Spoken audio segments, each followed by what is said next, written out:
The call hit me just as I was pulling into the driveway of our new place late in the afternoon.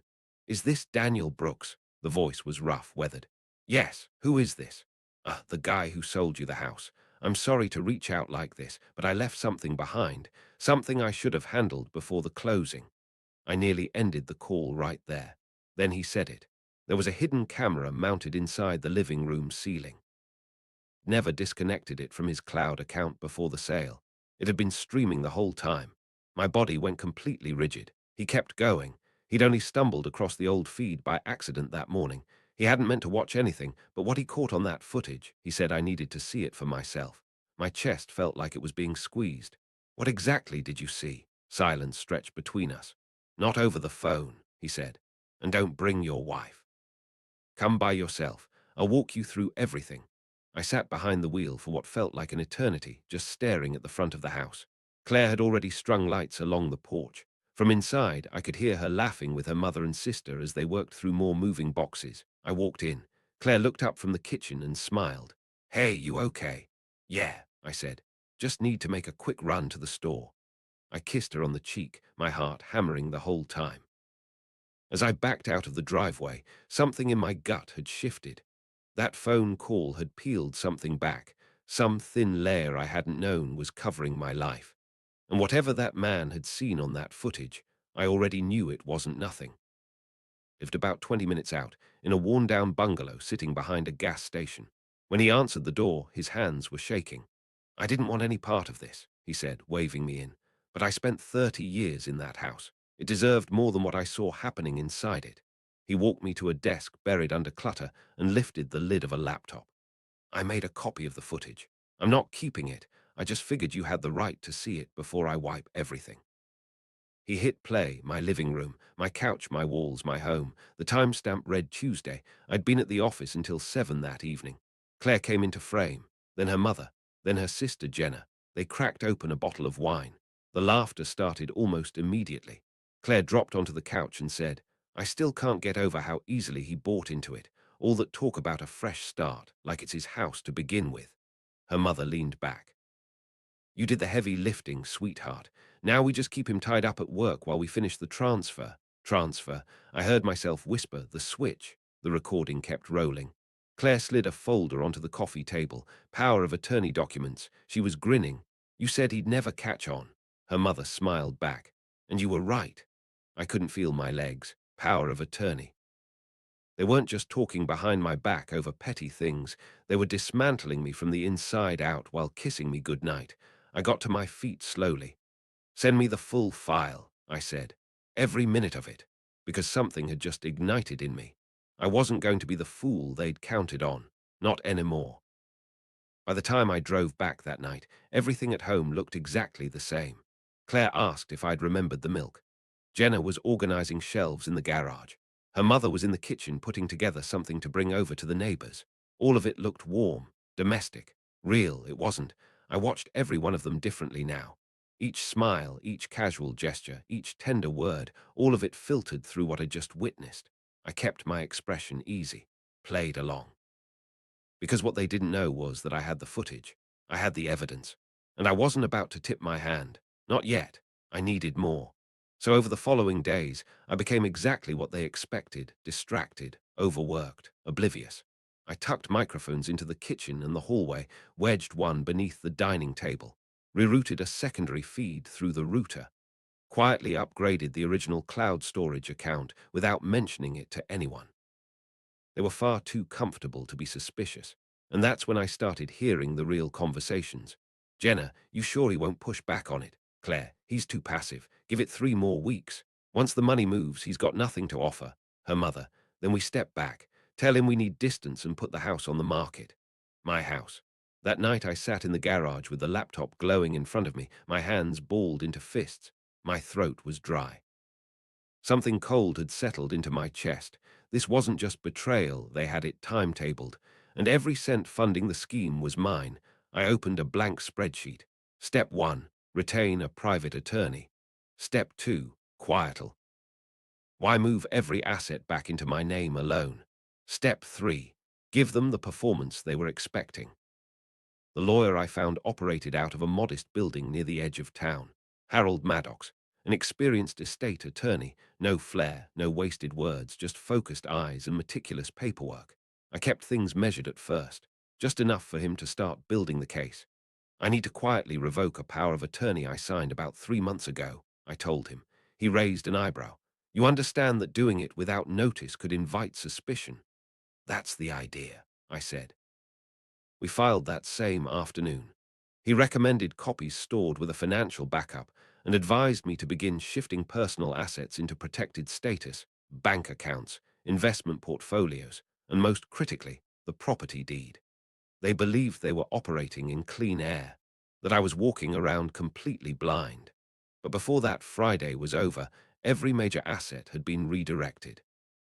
What I left behind were hollow shells, exactly the kind of thing a pack of scavengers would circle without questioning. Then I set the bait. That weekend I strolled into the living room wearing a wide grin. Big news, I told Claire. Got a raise, a real one. Her eyes lit up. Jenna clapped. Her mother said she always knew I had it in me. I leaned into it. Fancy meals out. A new suit. A bracelet for Claire as a thank you just because. They assumed their plan had breathing room, that they still controlled the clock. What they didn't realize was that I'd already taken the stage. They were simply delivering lines in a production I was writing. I just needed to set up the final scene. 2 days before their scheduled move, I heard Claire on the phone in the backyard, voice just above a whisper. It's going through next week. He has no idea. I've already prepped the forged signature. His name comes off the deed before he even registers what happened. I stood at the kitchen window, coffee in hand, watching her like she was running lines for an audition. Every moment of our life together recast as a performance, a calculated long con, and she'd been proud of every step. That night I forwarded a comprehensive package to Harold. The audio recordings, the cloud footage, the updated power of attorney filings, and the forged signature Claire had been practicing, the one she assumed I'd never find. Prepare the final package, I wrote. Emergency legal motion. I need everything locked in by Tuesday. Harold's reply came in a single line. It'll be something to see. I didn't sleep. The following morning I invited everyone to dinner. A celebration, I said. The bonus landed. They didn't hesitate. Greed has a way of making people incurious. I grilled steaks, uncorked wine, even wore the bracelet Claire had given me 6 months earlier. They joked, they toasted, they congratulated me. I held my glass steady, right up until Jenna clinked hers against Claire's and said, "To the future owner of this house." The table erupted in laughter. I raised my glass along with them. "Let's do another toast on Tuesday," I said. "I'll have something worth celebrating by then." They cheered. They had no idea. But Tuesday was the day every lie they'd stacked on top of each other would finally give way. Tuesday arrived. I dressed plainly, grey shirt, no watch, no cologne, just steady. Claire came downstairs in a red dress. Jenna was already pouring mimosas. Her mother was on the phone, telling someone this was the final week she'd have to spend in someone else's home. They thought today belonged to them. At 9 o'clock on the dot, the doorbell rang. Claire's brow furrowed. I walked to the door and opened it. Harold stepped inside carrying a thick manila envelope. A court officer followed behind him. Daniel. Harold gave a short nod. "We're set." I turned back to the room. "Ladies, you'll want to sit down for this." Claire let out a short, dismissive laugh. "What's going on?" The court officer unfolded the document. "Claire Whitman, you are being formally served with a cease and desist in connection with attempted property fraud and the falsification of legal documents." Jenna shot to her feet. "What is this?" Harold's expression stayed measured. Additionally, Mr. Brooks has submitted a motion for the immediate freezing of all joint financial accounts pending a fraud investigation. Her mother's voice went shrill. "You have no right to do this." I stepped forward. "I already did. While the three of you were mapping out how to cut me out of my own life, I took everything back. The house, mine. The accounts, mine. The bracelet on your wrist." I looked at Claire. "Charged to my card. I'll be taking it." Claire stood there, pale, unmoving. "One more thing," I said, sliding a USB drive across the table. "That holds every recorded conversation. Copies are already with my attorney, and the cloud backup is locked under my credentials. If anyone moves against me, any of it O's public." The room held its breath. I hadn't just countered their move. I'd ended the game before they knew it was over. The color had completely left Claire's face as the court officer finished processing the paperwork. Jenna snatched the USB drive off the table like she could somehow undo what was already stored in servers she'd never reach.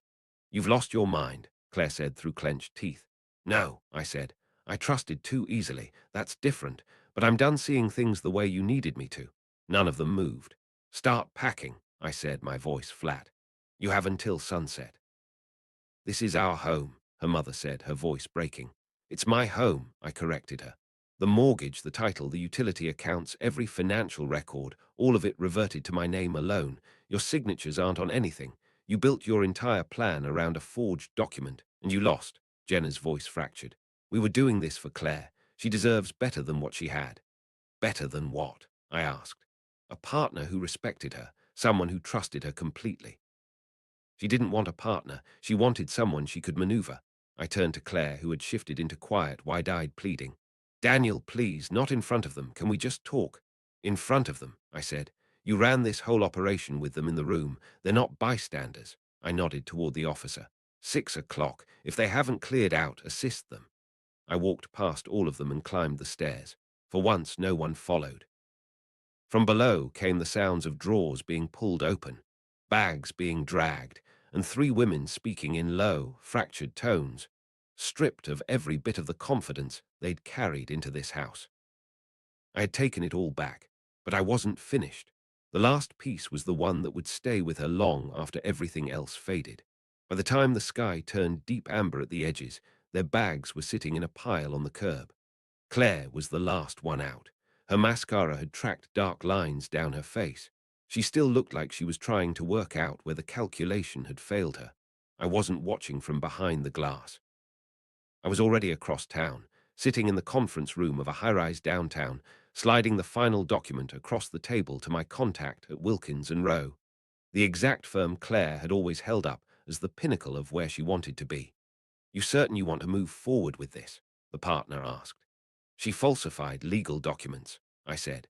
"She used private recordings as leverage, and there's documented evidence of her attempting to manipulate business assets." He exhaled slowly. "Then she's done. She won't practice law anywhere." I stood and extended my hand. "That's precisely the point." Before midnight, the bar complaint had been submitted. Her internship offers evaporated. Her professional profile was already drawing uncomfortable questions. I sent one final message from a burner account. "You built your future by tearing apart mine. Now start over from nothing." Then I deleted the address and put the phone away. Later, I sat on the porch with a glass of bourbon. The night air was sharp. But inside, for the first time in a long while, everything felt settled. They had assumed they were cleverer, that I'd stay quiet, that love would keep me from fighting back. But I didn't simply fight back. I dismantled everything they'd built methodically, quietly, completely. And the thing that made it perfect was the look on their faces when they realized it had already happened before they even knew to be afraid.